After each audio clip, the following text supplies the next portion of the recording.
नमस्कार साथियों, आप सुन रहे हैं रेडियो जय घोष और आपके साथ है आपकी दोस्त समरीन। और हमारे साथ मौजूद हैं आज संस्कृति और पर्यटन विभाग के मंत्री जयवीर सिंह जी। जयवीर सिंह जी, बहुत बहुत स्वागत है आपका। धन्यवाद आपका, बहुत बहुत धन्यवाद जी। सबसे पहले हम आपसे ये पूछना चाहेंगे कि जो प्रदेश में योगी सरकार का ये दूसरा कार्यकाल है, तो इसके मातहत विभाग की आगामी रणनीतियों में संस्कृति और पर्यटन मंत्रालय की क्या क्या योजनाएं हैं? देखिए, जैसा कि आम जन भी ये इस बात से विदित है जी कि पर्यटन ऐसा विषय है जो सीधा कानून व्यवस्था से जुड़ा रहता है। प्रदेश में 17 से 22 के बीच में योगी वन की सरकार में जिस तरीके से कानून का राज स्थापित हुआ, लोगों को भय का वातावरण से मुक्ति मिली। आज पर्यटक को उत्तर प्रदेश आने में कोई असुविधा महसूस नहीं होती, भय महसूस नहीं होता। ऐसा एक वातावरण तैयार हो गया कि उत्तर प्रदेश में पर्यटक को आने के लिए आकर्षित करने में कोई कठिनाई नहीं है। बिल्कुल। अब जब वातावरण मिल गया तो उसके बाद 3 चीज़ों की जरूरत है। सबसे पहली इस बात की कि जो हमारे पास प्राकृतिक रूप से, धार्मिक रूप से, ऐतिहासिक रूप से, ईगो कल्चरल रूप से या अन्य जो टूरिज्म की संसाधन और जो अलग अलग परिकल्पना है, उनके लिए इंफ्रास्ट्रक्चर डेवलपमेंट हो, आवागमन के साधन के जी बाई रोड कनेक्टिविटी देने का प्रयास जबरदस्त तरीके से सरकार कर रही है। जी जी ये सही है कि उत्तर प्रदेश में अगर ऐतिहासिक रूप से लें तो विश्व का 7वां आश्चर्य ताजमहल हमारे पास है। बिल्कुल। धार्मिक रूप से लें तो कृष्ण की नगरी वृंदावन मथुरा हमारे पास है। भगवान राम का अयोध्या हमारे पास है। शिव की मुक्ति का धाम काशी हमारे पास है। गौतम बुद्ध जिसके 28-29 कंट्री मानते हैं, जिसको चाइना जबरन छीनना चाहता है, उनका सब कुछ हमारे पास है। धार्मिक रूप से गोरखनाथ की धरती गोरखपुर हमारे पास है। ये सारी चीज़ हमारे पास है। लेकिन जरूरत नंबर 1 ब्रांडिंग की बहुत बड़ी ज़रूरत है। ब्रांडिंग और मार्केटिंग के लिए जिसका प्रचार प्रसार विश्व स्तर पे हमारा पहुंचना चाहिए था, निश्चित रूप से पिछली सरकारों के द्वारा नहीं हुआ। जिसकी मैं बात कर रहा था इंफ्रास्ट्रक्चर के डेवलपमेंट के लिए, आज हम लोग बाई रोड भी कनेक्टिविटी देने का काम कर रहे हैं। योगी 2 सरकार बनने के बाद हम लोगों ने कैबिनेट के द्वारा हेलीपोर्ट भी स्वीकृत कराए हैं, जिसमें गोवर्धन, आगरा, प्रयागराज, लखनऊ कनेक्टिविटी, अन्य गौतम बुद्ध जी के कुशीनगर का भी एयरपोर्ट, जैसा हम देखो इंटरनेशनल एयरपोर्ट हमने दिया है। तो इस तरह एयर कनेक्टिविटी भी देने का प्रयास हो रहा है। हेलीपोर्ट का मतलब जहाँ तमाम सारे हेलीकॉप्टर्स रहेंगे, एयरपोर्ट की तरह हेलीपोर्ट वो हम लोग दिए हैं। उनको बहुत जल्दी हम लोग PPP पे शुरुआत कराने जा रहे हैं। हम लोग सरकार की कैबिनेट से स्वीकृत करा चुके हैं। कनेक्टिविटी हम दे रहे हैं।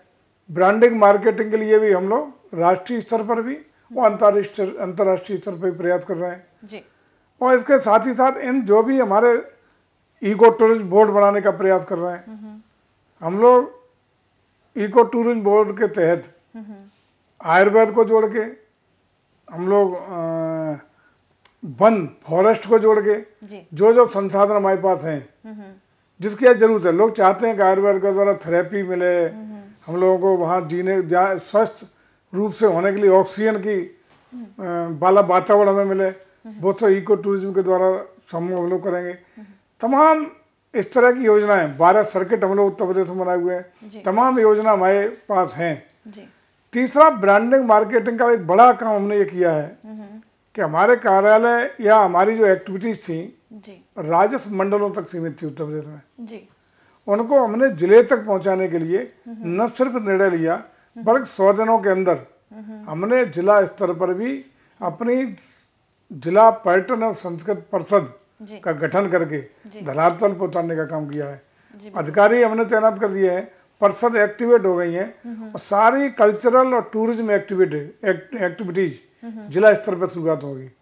उसमें माननीय विधायक, माननीय सांसद, सारे जनप्रतिनिधि भी शामिल रहेंगे जो पूरे जिले की कल्चरल और टूरिज्म की एक्टिविटीज को प्रस्तावित करेंगे, प्लानिंग करेंगे और शासन को पहुंचाने का काम करेंगे। जी मंत्री जी, मैं एक चीज़ आपसे, पर्यटन की बातें हमने की, अब मैं आपसे ये जानना चाहूँगी कि जो लोक कलाएं हैं, लोक नृत्य हैं, लोक गायन हैं, ये सब जो है पिछले दौर में काफ़ी हद तक कम होते गए, विलुप्त होती जा रही हैं, लेकिन अभी देखा ये जा रहा है, चाहे प्रधानमंत्री आए या इस तरह के कोई भी कार्यक्रम होते हैं तो हमें देखने को मिल जाता है, जैसे धोबी नृत्य है, मयूर नृत्य है, या अभी हमने रिसेंट ही देखा है।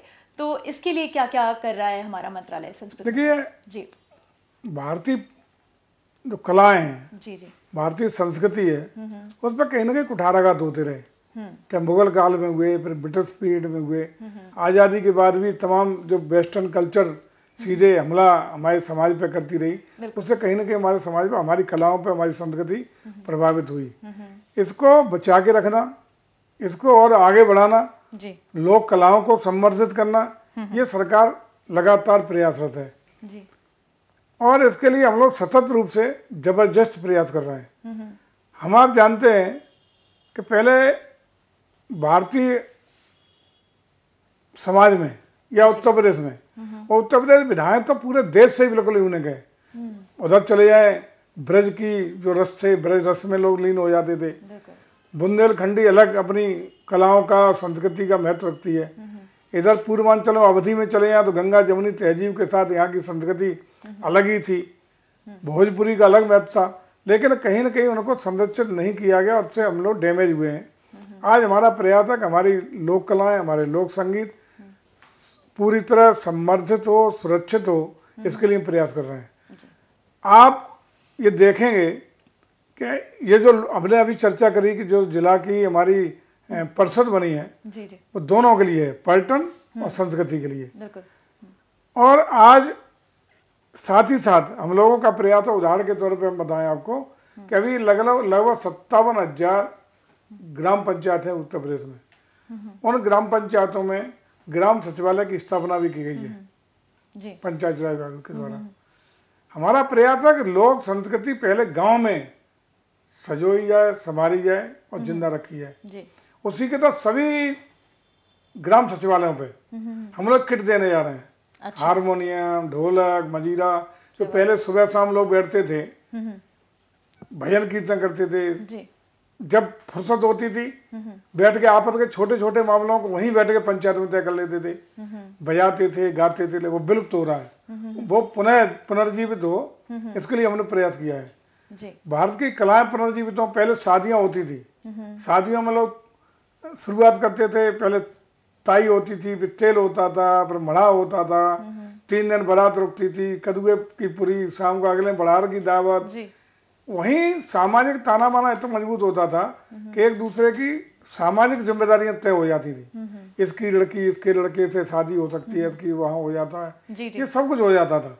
आज 1 घंटे में रस्म अदायगी होती है, लोग एक दूसरे को, कौन घरात वाला है, कौन बारात वाला है, कौन बर बच्चे है, कौन बधू बच्चे है, इस्त्री करके लिफाफा दिया, लोग चले जाते हैं।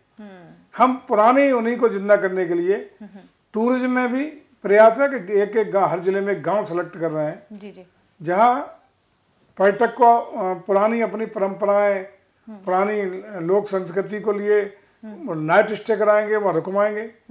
अपनी संस्कृति को, लोक कलाओं को, संगीत, नृत्य और गायन, जी, तीनों को संरक्षित कर, किसी विधा का हो, पुरानी विधाओं को पुनर्जीवित करेंगे। हम आला को भी पुनर्जीवित करेंगे, ब्रज के रसिया को भी पुनर्जीवित करेंगे, भोजपुरी को भी पुनर्जीवित करेंगे और इसको संवर्धित करेंगे। हमारा लगातार प्रयास है। इसकी बहुत सारी योजनाएं हम लोगों ने शुरू की हैं और हमारे प्रस्तावित हैं, जिनको लागू करने जा रहे हैं। जी, बिल्कुल। मंत्री जी, संस्कृति और कला और पर्यटन पे तो हमने बात कर ली, लेकिन एक बहुत इम्पॉर्टेंट बात है कि आज़ादी के अमृत महोत्सव के अंतर्गत होने वाले जो मुख्य कार्यक्रमों में संस्कृति और पर्यटन विभाग जो है वो क्या क्या भावी तैयारियां कर रहा है? हिंदुस्तान की आज़ादी में उत्तर प्रदेश की बहुत बड़ी भूमिका रही है। जी, मेरठ से आज़ादी की लड़ाई की शुरुआत हुई। बिल्कुल। 1857 की आज़ादी के प्रथम संग्राम में भी उत्तर प्रदेश की बेहतरीन भूमिका रही। जी, जी, उत्तर प्रदेश की जनता आज़ादी के लिए और आज़ादी महोत्सव के लिए पूरी तरह आतुर है, बहुत उत्सुक है और संवेदनशील है। जी, हमारा विभाग प्रदेश की जनता को आज़ादी के अमृत महोत्सव के जोड़ने के लिए, हर घर झंडा फहराने के लिए, ओके, एक एक घर तक झंडा रोहण के लिए 4 करोड़ से अधिक झंडा लगाने का लक्ष्य उत्तर प्रदेश ने लिया है। भारत का कुल लक्ष्य 20 करोड़ के सापेक्ष उत्तर प्रदेश अकेला 4 करोड़ से ज़्यादा झंडे उत्तर प्रदेश की धरती पर हर घर झंडे फहराने का काम करेगा जी। और उसके लिए हम लोग इसको जन आंदोलन का स्वरूप देने का कार्य करेंगे और साथ ही साथ घर घर झंडे के साथ घर घर झंडा भी फहरेगा। हर जिले में सांस्कृतिक कार्यक्रम के द्वारा भी हम लोग प्रयास कर रहे हैं, उसकी योजना बना रहे हैं कि कल्चर डिपार्टमेंट न सिर्फ झंडा रोहण की भूमिका, उसका तो नोडल विभाग है ही, उसमें भूमिका का निर्वहन करेगा ही और हिंदुस्तान के सबसे पहले प्रदेश की स्थिति में उत्तर प्रदेश होगा जिसमें सर्वाधिक हर घर झंडा फहराने का कार्यक्रम होगा। लेकिन उसके साथ ही साथ हम कल्चरल कार्यक्रम भी हर जिले में कराएंगे, हर स्कूल में कराएंगे, हर सरकारी अर्ध सरकारी मान्यता प्राप्त कॉलेजेज में कराएंगे जी। हमारा प्रयास होगा पुलिस के बैंड हर कार्यक्रम में जहाँ जहाँ हमारे अमर शहीदों की जो स्थल हैं उन पर वो बैंड से उनको सलामी दी जाए। स्कूली कार्यक्रम हो, अमर शहीदों के स्थान पर हम लोग कल्चरल कार्यक्रम कराएं, बड़े बड़े कार्यक्रम और जलसे आयोजित कराएं। कल्चरल कार्यक्रम की बहुत बड़ी तैयारी है, संस्कृति विभाग उसके लिए तैयारी कर रहा है और व्यापक स्तर पर की तैयारियां हैं जिसकी शुरुआत 22 जुलाई से होने वाली है और उसको हम स्वरूप देंगे। और जो आज़ादी का अमृत महोत्सव का सब झंडारोहण का जो सप्ताह होगा उस सप्ताह को भी व्यापक जन समर्थन के साथ एक महोत्सव के रूप में, एक त्योहार के रूप में जन जन का आंदोलन बना करके उसको साकार स्वरूप देने का काम करेंगे। जी जरूर, हम जन जन में ये महोत्सव तिरंगे का जो है वो बनाएंगे। और अंत में जाते जाते मैं चाहती हूँ कि आप हमारे जय घोष सुनने वाले श्रोताओं को संदेश दें। जय घोष अपनी भूमिका का बखूबी निर्वहन करे, अपना संदेश लोक संस्कृति के लिए, प्रदेश की संस्कृति के लिए, प्रदेश के पर्यटन के लिए भी काम करे और जन जागरूकता, सामाजिक ताना माना, सामाजिक सौहार्द, भाईचारा में अपना योगदान करा। प्रदेश सरकार की रीतियों के लिए उपलब्धियों को जन जन तक पहुंचाने में भी अपनी भूमिका का निर्वहन करेगा। हार्दिक शुभकामनाएं, बधाई भी देता हूं। मंत्री जी, आपने कीमती वक्त हमारे लिए निकाला और अपने विचार हमसे साझा किए, इसके लिए बहुत बहुत धन्यवाद। Thank you very much. जय